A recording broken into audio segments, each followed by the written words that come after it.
Hey, how's it going, guys? This is Papa Joe for this week's edition of the Mellow Shop Vlogs. We've been took a little break, like it was unplanned, but we took 2 weeks off. Last week I got to spend a little time with family, with Judy, with her daughter in Odessa, and then I got to drive up to Denton to see my son Joseph's senior recital.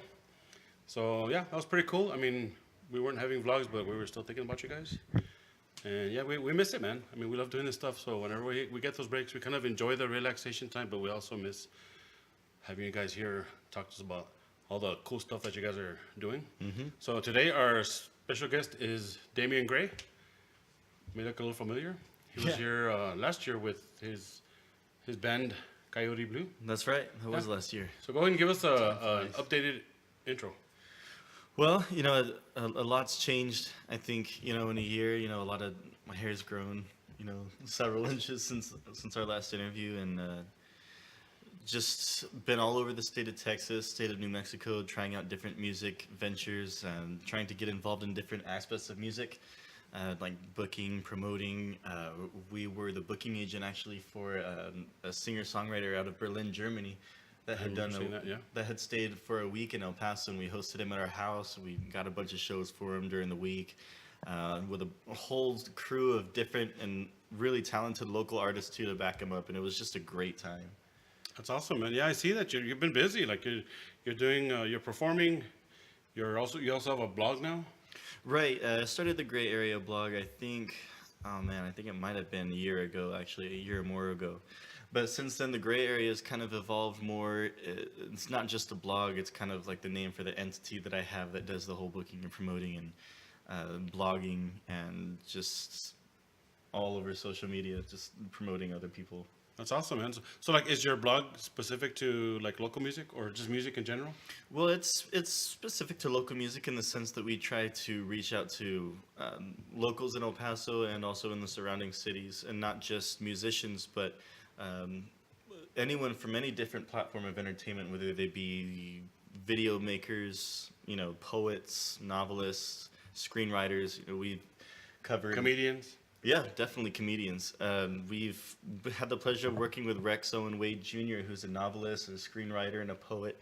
And we had him on the blog, did an interview with Chelsea Beth, Phobia the Prophet.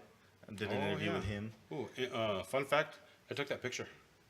Oh, of, did you? Of Jacob, yeah. Yeah, I didn't even know that. Yeah, I took that picture at, I think it was his first show at the Rock House Art Gallery downtown. I think he did. He'd performed at Black Orchid before then, I think. No, it could be, because he told us that was his first show. But anyways, yeah, we went and Oh, sure. got some shots of him. So like 2 weeks after I took that picture, he had a t-shirt, so that's pretty cool. Yeah, I didn't know that. Cool. Papa Joe Cool. Photography. Yeah. So sorry, I didn't mean to interrupt you. Go No, ahead. it's cool. So, yeah, I know you did talk to us last year about like how you got started in music, but like talk to us about like your solo stuff. Like how did you get started? Just because I remember the first we were talking about earlier, the first time I ever saw you was about like 4.5 years ago at Open Gate, Right. and actually that was a cool show because I went there to see my son when he was still playing with Never Too Late. He was playing the upright bass for them at that show. I don't And remember that. they opened for Southbound Fearing. Well, there was a touring band there. Mm-hmm. So that was the first time we got to see him. At that point, I think I was more of a budding kind of musician at that point, where I was really starting to take my first steps into what it meant to be a musician. Because I think I was just a cover, performer until then. I'd done Dude. a lot of Foo Fighters and Candy Crows. Crows. Oh, yeah. Just played songs that I had fun with, and I didn't really worry too much about writing songs. But I think the more that I enjoyed playing on stage, the more I was like, yeah, let's start You're writing my own comfortable with stuff. it. Oh yeah, for sure. Yeah. If you guys haven't seen him cover Candy Crows, he nails it. Love it, dude. Thank you. So, like, what got you started in music? Did you start like at a young age, or? I started music at a young age. Was in band, I think in 4th grade. I picked up a clarinet because I was very haphazard about my life when I was younger. So they just threw a clarinet in front of me, and I was like, okay, all right, I'll play it. And I fell in love with it. I kept playing.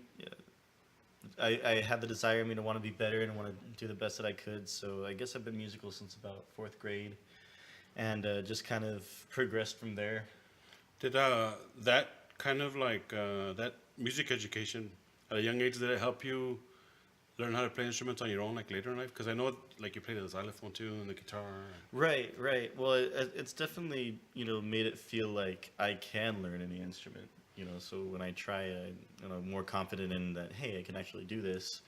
And it kind of gave me a background into my approach to writing music later, and that even still resonates with me today. So definitely, I attribute it back to that.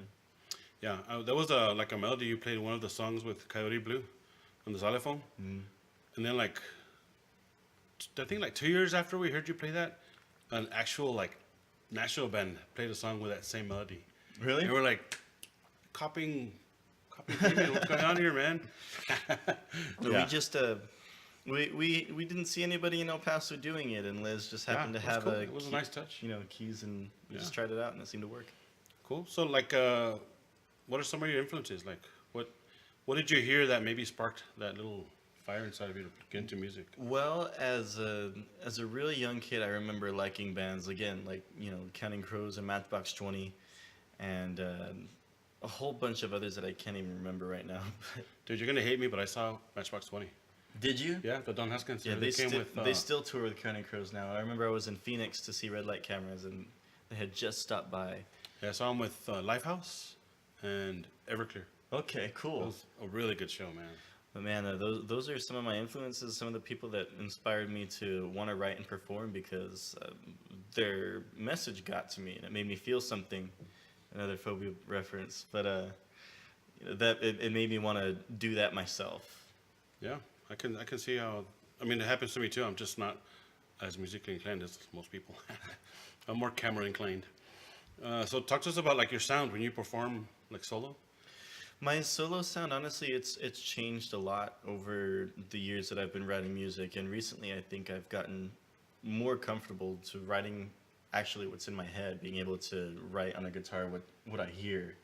I think that's one of the most frustrating things about writing music sometimes is you're not always able to translate what you hear in your head to what's on a guitar or vocally, and I think I'm getting to the point in my songwriting where I can do that, so it's exciting. Yeah, that's like a really important. It's like opening up a whole new level. Yeah, it's kind of Right. it definitely does. It allows more creativity, and I think right now my sound's more kind of folky, more alternative, blues kind of feel. It's always acoustic, right? When you play solo, it's acoustic. Right, it's because I don't usually play with a band, so. Yeah, no, I mean, it sounds awesome, man. So like, who do you think supports your music the most? Oh man, probably. Well, Liz for sure. She supports my music. My mom, my dad, both of my parents, luckily, are very supportive of what I want to do. My friends, definitely Joseph Garrison has always been there for me if I've needed anything as far as like rides, to offering his car, when he can. Everybody in the music scene, you guys, for sure, Papa Joe and Mama Judy, you guys have been so instrumental in, not just my success, but a lot of people's, a lot of performers, and it's a good vibe here in El Paso. I think is, we man. all support each other. Yeah, like we always say. I mean, we do it because we love doing it, and we're doing it while we can. Like I just turned 50, dude, like 2 weeks ago. Oh, man. So that clock's ticking, man. I feel like I'm not gonna have enough time. I like to do what I want to do, but I'm gonna try, man. It's always enough time. So let's go ahead and get into your original music. Like all the music you play in your set, it's specific to Damian Gray. Uh, I mean, aside from the covers and stuff. oh yeah, it's specific to me, I think. I've always been the type to write songs like with intent in mind. And like if I was writing a song for Coyote Blue, I tend to like separate that, for something else, write a song for like another band, like say when I worked with Mountain Vibes or Foxy Mojo, that would be something that I would write with intent. But everything else, and stuff that I play on acoustic guitar, that's It's for you. that's all just for me. Yeah, that was gonna be my next question. Like, if you ever used any of the music you play with Coyote Blue for like your set. Oh yeah, definitely. I change it up. It's because you have to. The dynamic's not the same. Yeah. With a song built for two people, you're singing as one person. But it gives you more room to play around with. I like it. Right. Yeah, you mentioned some of the other bands you played with. You played with also with Foxy Mojo. We got to see him jam with him at Street Fest last year. Oh, it was so fun. We Yeah. opened for Alice Cooper that day. It was Alice Cooper. It That was was cool, man. one of the best nights of my life. It was Yeah. really And cool. then you also mentioned Mountain Vibes. Are you still jamming with him? No, unfortunately, we're not. We're not. jamming anymore. But even the time I was spent with them, as their bass and backup vocalist was so much fun. I think the last show I played with them was Sunset Heights Block Party last year. Yeah, I remember we saw you play with them at their CD release? Their Right, EP release? their show? EP release. Yeah. Yeah, it was cool because they played with us. And they're one of those bands, along with Soul Parade that we'd share the stage together whenever Coyote Blue wanted to do a set at a bigger show. They'd jump in and add their own flavor to it. It was really fun. Yeah, that's cool. And funny because I was going to mention Soul Parade too, because I remember you jammed with them a couple times. Yeah, that was Coyote Parade. They actually played with us Parade. for our EP release back August, like 2 years ago. Yeah, so I mean, It's weird, man, because like I connect really well with the twins, but when they're separate. So like I'll see Enrique sometimes, and we'll like talk for like an hour and a half, Right. like, nonstop, man. And then we'll be downtown doing something, and we'll run into Eduardo by coincidence, and we'll talk to him for another hour and a half. So it's crazy. I mean, I just connect really well with those two dudes. Yeah, Sometimes I wonder if they're actually two, because I only see them. never we see seen two of both them of on them in the stage. same room. That's And all one I'm of them gonna could say. be like one of them could be a hologram on stage. Right? Oh, but they're all really cool guys. I've been so blessed to work with so many really talented musicians here in El Paso. I mean, if I really thought about it, the list would go on, and yeah, it just gets me excited. Yeah, same here, man. Like when I see we see a show flyer, we're like, let's go do this so we can go and be there on time. Mm-hmm. So how much of your music is recorded? Or is there An any embarrassingly EPs or small CDs? amount. I'm going to be working on an EP here pretty soon, but as of right now, the only thing I have recorded is SoundCloud demos. So Yeah, and that's those are like home DIY. right, just off of my phone, So You know what? I forgot to ask a very important question, man. Talk to us about your acting my acting. experience. I think did we bring it up at the last vlog? I don't remember.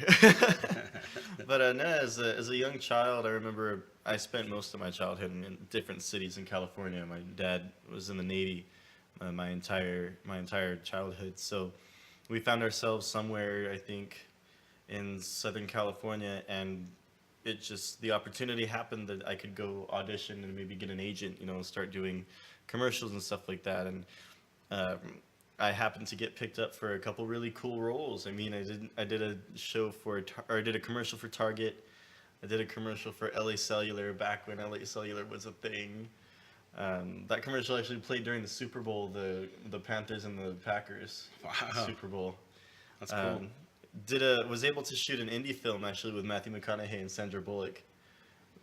It's called Making Sandwiches, and I don't think it was ever released. But if you look it up, you can find it on the internet at imdb.com. It's really, really cool. They should have called it "Make Me a Sandwich." That would have made it big. I make great sandwiches now. Okay, yeah. I remember that story about Sandra Bullock, and that's what I wanted you to bring up, because I think that's awesome, man. That's crazy. Well, the name for my role, the actual name for my role was Snorkel Boy. She was probably like all over you, huh? Because you're a little kid. She got me a Frappuccino once. I thought that was really cool. Shit, yeah, that's cool. I had my man. own trailer. Okay, so like, what do you? Okay, getting back to your original music. Sure. What do you like? What do you write about? What does anyone with a broken heart write about, I guess? Just, broken heart stuff. Love, women, trials, and other things that, people have to overcome.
Okay, so let's talk about, you know what? This is called the show off segment. I think we've been to 22 shows so far. We kind of slacked it the last week, but we'll get back on it again, man. It's crazy that you count that. Well, like I said at on the last vlog, I don't count. I don't keep count of them. Like, I don't write them down anywhere. What happens is when I take pictures at a show, I'll create a new folder for that. Oh, okay, that those makes pictures. sense. So when I put that folder into the main folder for shows on my hard drive, it tells me how many folders there are. So that's how I know how many shows we've been to. So that's why I keep track of it. It just something that happens, you know. That's cool. And it's really hard for me to go to a show without taking pictures. I can't do it, man. I'll even take my little camera just in case. And Well, it's a lot of fun. It's rare that I go to a show and don't end up wanting to play. well, yeah, I know. It's just a little fire that when you get to a show, you're not doing anything. Like, I feel like I'm just, Wasting time. Or yeah, something. yeah. So I feel more get it. purpose when I'm there. At least I can contribute by getting the band some pictures and stuff. You know? For sure. Yeah. For sure. Plus, I love it, man. Shit. Okay, so like, talk to us about where you've played. Like, we did cover Open Gate. We've seen you at Lowbrow. Mm-hmm. Some of the other places here you played. Cafe de Tolteca, Craft and Social, Independent Burger, played The Perch, a lot of different places around the Rock House, both on Montana and the one downtown. I think, was that Coyote Blues' first show at the Rock House that time you guys played? Yes, it was the April 1st show. That was the Yeah. first show.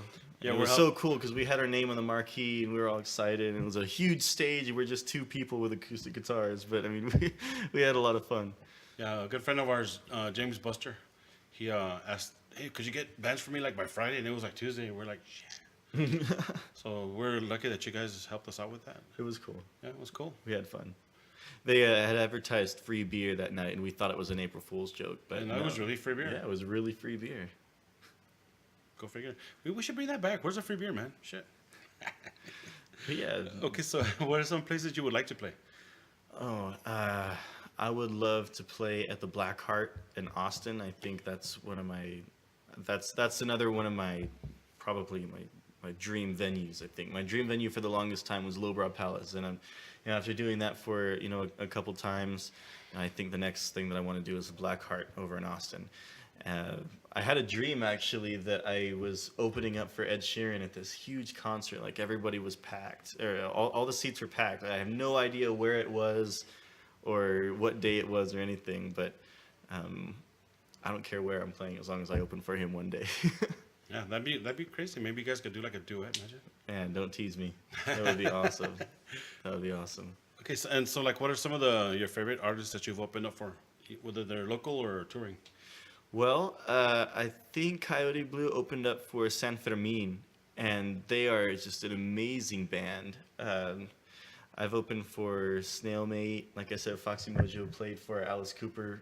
That was definitely probably top 2 at least. And I can't even think right now, but I don't know why, but I'm not really crazy about Alice Cooper's music, but it was really awesome to see Anita Strauss up there shredding, man. it was really cool. Red Light Cameras from Albuquerque I've opened for, the pizza joint. Sleepwalker Station from Berlin, Germany. I've opened for him a couple times when he was down here. You know, I got on a couple shows. I didn't want to play every show with him, you know, but I booked up a whole bunch of locals, and we were really cool. Really That's cool. I awesome. love his music. It's really cool that you're starting to promote and book shows. It's fun. It's fun, and I mean, it's also really tough.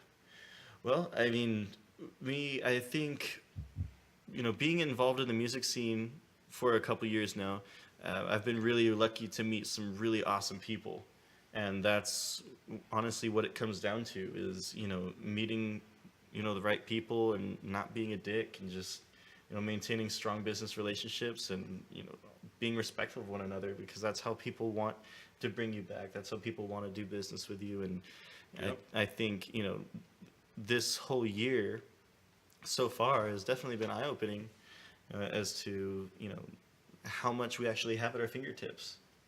Yep. Yeah, and it's crazy because like that happens with us too. Like Judy and I want to do something, and like we have support like that. It's awesome. Like if we want to put a show together, we're lucky enough to have friends who are willing to help us out and like get on the show and play it, and just help from different angles, you know. Exactly. But it all boils down to what you brought up is like not being a dick. You know, And you'd like, be nobody surprised wants at how- nobody's gonna want to work with you if you treat people like shit. You'd be surprised how hard people make that seem, but it's really not hard at all. Just, Man, you know, trust me, dude, it's really easy. But I understand that, man. That's just the nature. I think of any business. There's always going to be friction.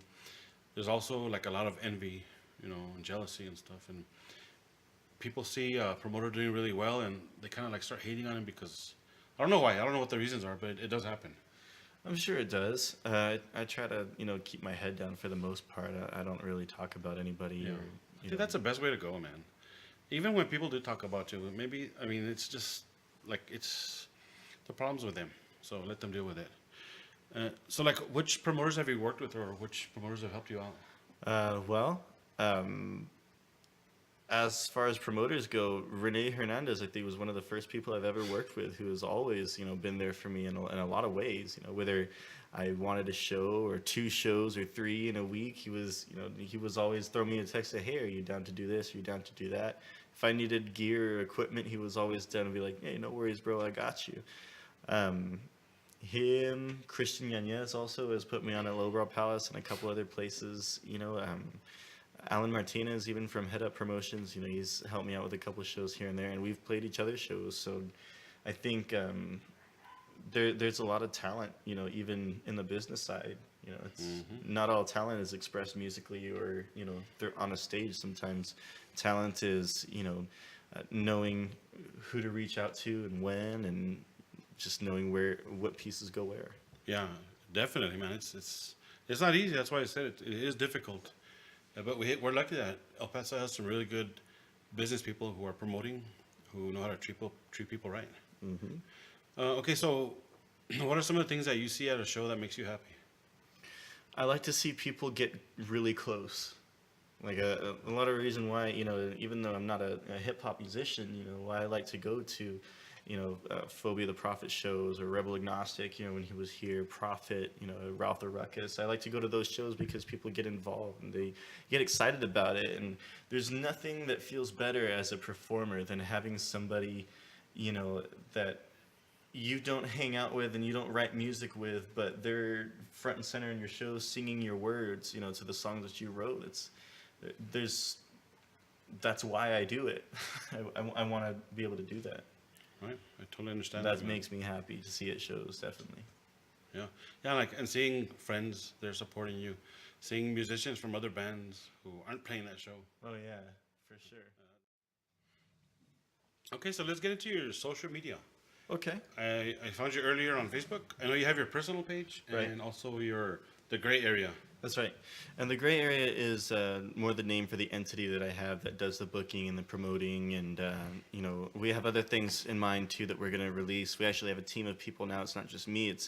It's me, Joseph Garrison, and another gentleman, Benjamin Rodriguez, that I know, from years back, that does marketing and all that kind of stuff. And we're brainstorming right now, just, in the kitchen, thinking of ideas to take 2018 on in a different way. Nice.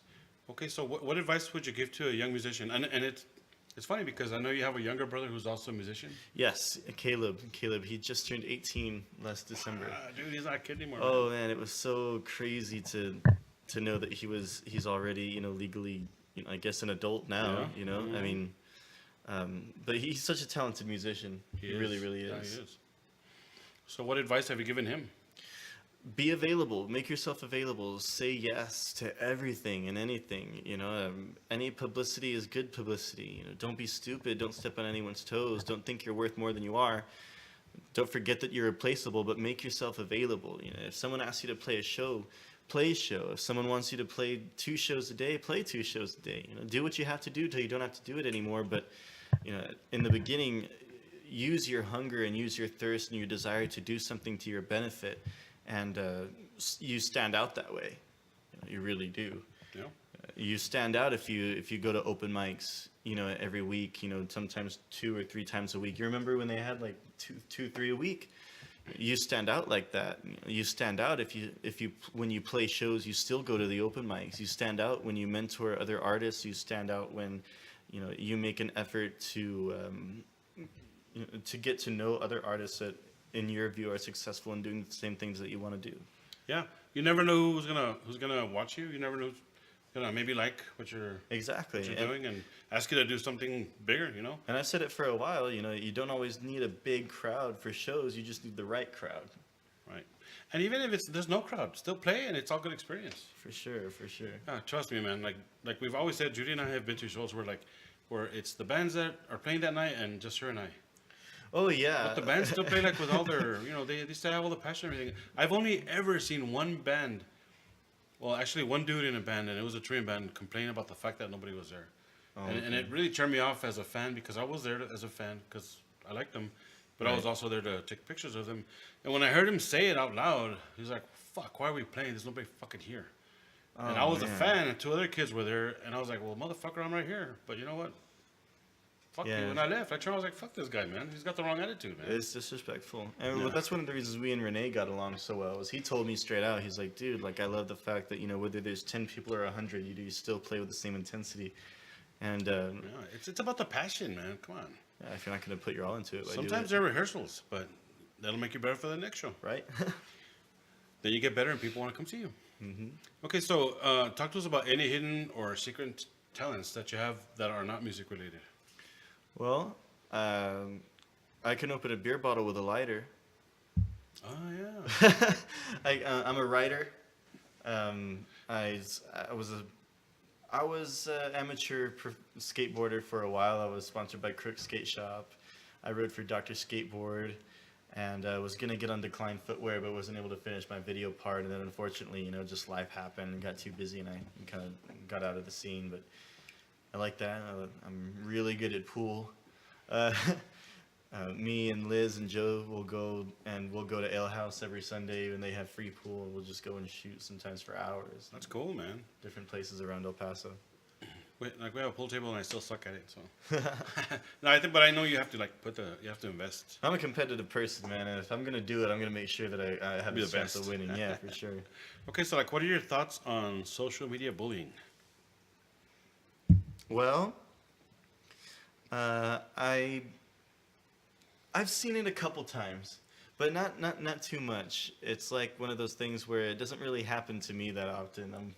I've always kind of stayed under the radar as far as social media bullying goes. Give it time. But yeah, give it time. It's one of those things that we all prepare for, and especially for musicians and performers that want to make a name for themselves, they have to be prepared. I think honestly, it's best to just admit that it's a thing, deal with it, learn how to deal with it, and just move on with your life. Just realize that there's always going to be people out there that are going to hate on you no matter what, and realize that your reaction to it says most about you than whatever that person says. So true.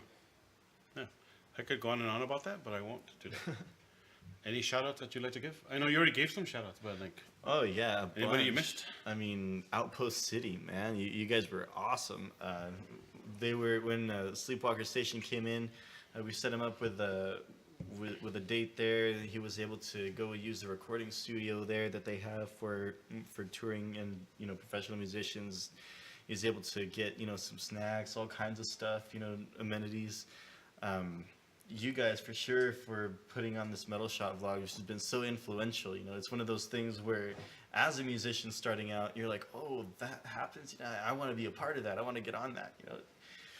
Anybody who's doing something that people want to be a part of, I think, is who I want to shout out to. Phobia the Prophet is one of those guys that I was, I had invested in professionally, and since, I knew him and started working with him and started kind of keeping my eye on him in music, he's kept the momentum going, and I love him for that. So definitely shout out to Phobia because you deserve it, and he just came out with his first album, I think.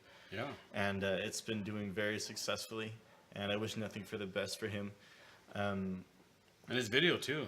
Oh yeah, Board Film Studios for working with not only myself but Coyote Blue and all artists individually. Adam Heredia just actually finished the video that he took of the house party we had for Sleepwalker Station. They've been so involved. Double Scope's been so involved. The Lowbrow Palace has been so involved. Christian Yanez for putting out the Musicians Forum meetings at Outpost. That's so awesome and vital to the music scene and what we need to take it further. You guys are, thank you. Yeah, and same here. Thank you guys too. We did mention before that Judy and I agreed not to go to those musician Forums. Forums because even though we go to a lot of shows and a lot of musicians are our friends, we wanted to give everybody their space. Mm-hmm. It's not really like we could probably give input, but it's from our perspective, and it's really more important for you guys to talk about the issues that you have that concern you, without other people coming in and maybe influencing stuff that you guys already have in mind, you know. So that's why we gave everybody the space, and we agree, you know, we're not gonna go to those. We go hang out and talk to friends, but we don't want to go Right. take away from what the true meaning of getting together and trying to fix problems is. That's you know? pretty respectable. So I mean, yeah, like, and I think that's the key right there is just respect. We respect you guys in your place, but when you play shows, we're gonna be in your oh bubble. yeah, please, please. We're gonna be all up in your face. Yo, and shout out to all the people who don't complain about us coming out to your shows. Like I've started doing this thing now where I ask the bands if it's cool if I shoot them because I never thought about that. I never thought maybe they don't want me to do it. So you know, just out of courtesy, I'll ask. That is pretty different. I don't think I've ever thought about that either. Who wouldn't want, you know, if you perform for someone to take a picture of you? A really professional, surprised, high man. quality, great picture. Like, doesn't make sense. I think it, like you said, it's just respect thing. It is. You ready? Let's do it.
Right now, I feel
Okay, so now we've arrived at the rapid fire. I'm gonna ask Damian 5 quick questions off the top of my head. Okay.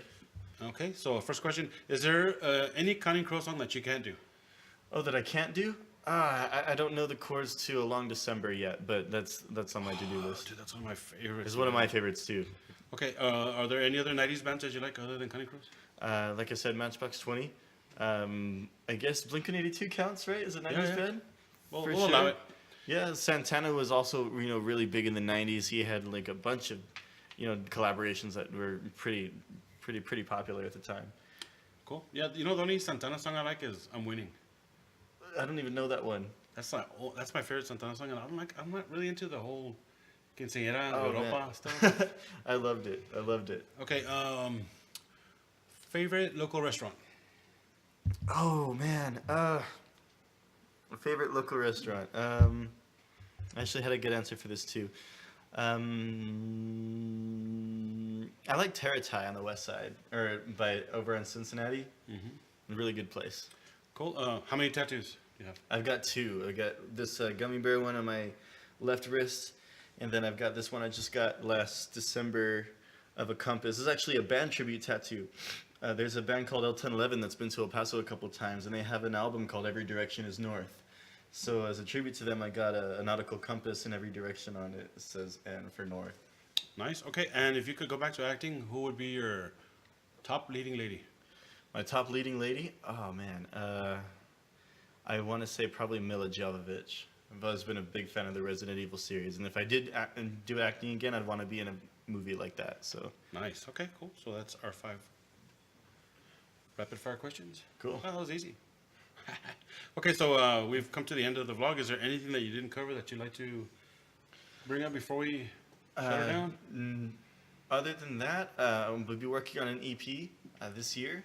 Be working with Ross Ingram in Brainville over by Sunland Park to put out maybe like a 3 or 4 track EP. So I'm really excited with that. Maybe have a music video tour coming up. Not sure. Just have to stay tuned. But follow me at @thegrayarea_official on Instagram. You can find me on Facebook at Damian Gray or The Gray Area. That's really it. Yeah. Be on the lookout for his blogs. Also, they're really, really cool, man. They're all good reads.